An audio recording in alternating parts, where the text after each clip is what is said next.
And then were you with Steve's first? What was your first coaching? Yeah. I started with Steve. That was, when did I start? Maybe around April. And I'm the kind of guy where if you show me how to do something, I'm going to run with it and I'm going to push it hard.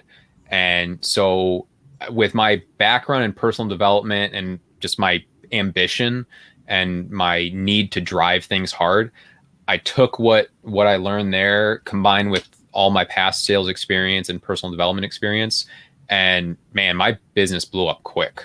Right. I remember because I left Steve's right as you came in. Yeah. And you're like, yeah, man, I'm just getting started. Whatever you can help me with. And then a couple months later, like, I'm running TV ads. I was like, what? I was like, that is a big nut to crack. Is what I feel, right? Because when TV ads, you know, if someone runs TV ads, they at least have enough revenue coming in to support that for 6 months. Yep. And so you grew insanely fast. And do you credit coaching mostly for it all? I would say my background in personal development gave me the mindset, and the coaching gave me the skill set. Okay.